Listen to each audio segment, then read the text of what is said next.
Assalamualaikum warahmatullahi wabarakatuh.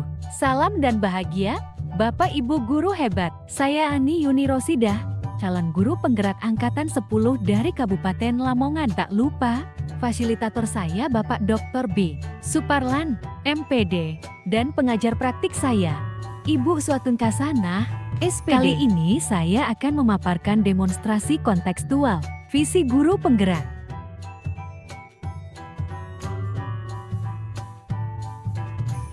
Untuk merumuskan visi guru penggerak dapat menggunakan pendekatan inquiry apresiatif, yaitu pendekatan manajemen perubahan yang kolaboratif dan berbasis kekuatan.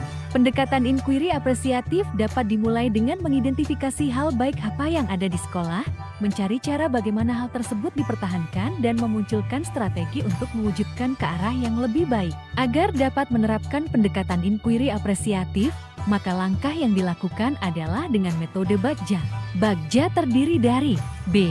Buat pertanyaan. Buat pertanyaan. Berisi pertanyaan-pertanyaan untuk menentukan arah penelusuran. A. Ambil pelajaran.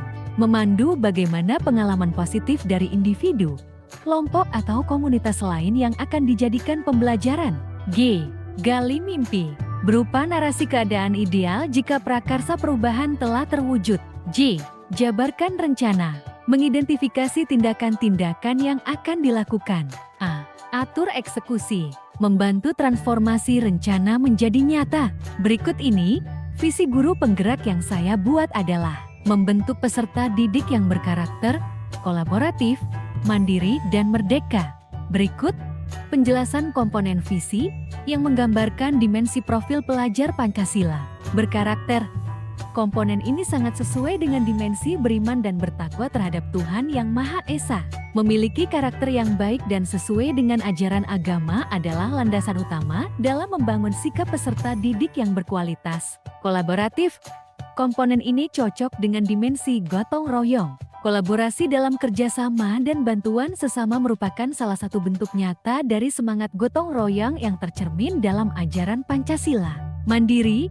Komponen ini sesuai dengan dimensi mandiri. Selain memiliki kerjasama, peserta didik juga diajarkan untuk mandiri dalam berpikir, bertindak, dan mengambil keputusan secara bijaksana. Merdeka. Komponen ini dapat dikaitkan dengan beberapa dimensi, yaitu berkebinekaan global, kreatif, dan bernalar kritis. Menghargai kebebasan individu dan beragamnya pandangan merupakan bagian dari keberagaman global, sementara kreativitas dan penalaran kritis mencerminkan pemikiran yang bebas dan tidak terkekang. Untuk mewujudkan visi saya tersebut, maka saya membuat prakarsa perubahan yang berfokus pada visi aspek kolaboratif dalam profil pelajar Pancasila, dimensi gotong royong, yaitu meningkatkan kemampuan kolaborasi peserta didik melalui metode pembelajaran bermain kooperatif. Berikut tahapan Bagja berdasarkan prakarsa perubahan diri. Buat pertanyaan. Bagaimana cara meningkatkan kemampuan kolaborasi peserta didik melalui metode pembelajaran bermain kooperatif?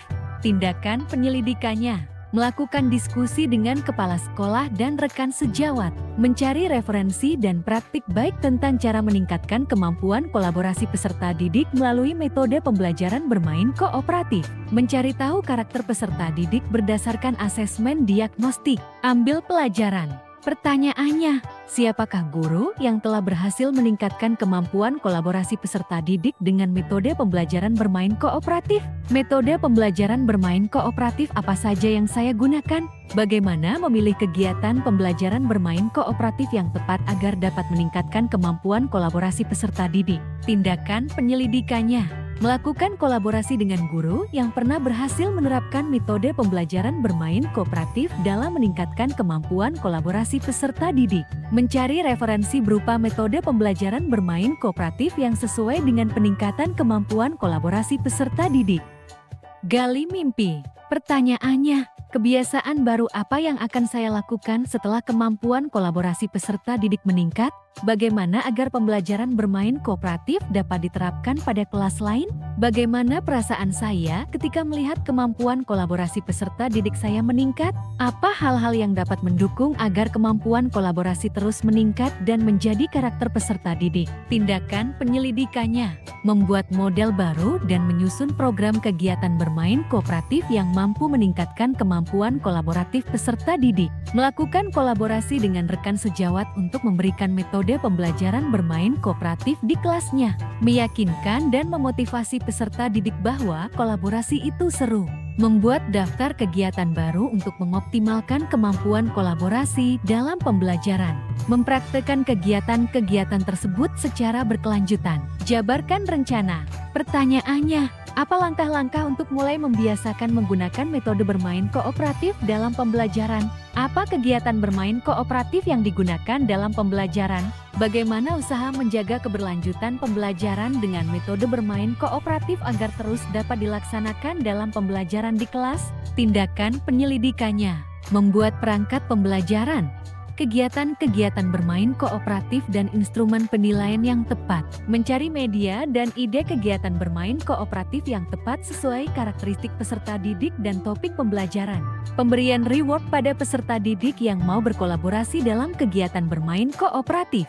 Atur eksekusi. Pertanyaannya, siapa saja yang akan saya libatkan dalam penyusunan rencana peningkatan kemampuan kolaborasi peserta didik? Siapa yang bertanggung jawab memonitor agar jalannya kegiatan pembelajaran bermain kooperatif dapat berjalan dengan baik dan konsisten?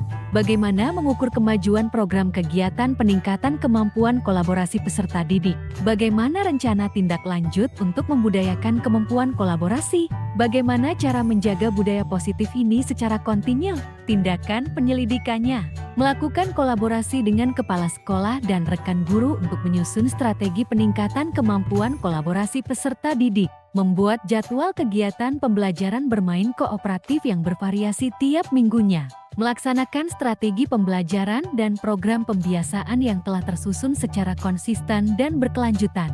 Membiasakan budaya saling menghargai dan menghormati terkait proses peningkatan kemampuan kolaborasi. Kesimpulannya, penerapan metode pembelajaran bermain kooperatif memberikan peluang bagi peserta didik untuk mengembangkan keterampilan kolaborasi yang penting dalam suasana pembelajaran yang interaktif dan menyenangkan.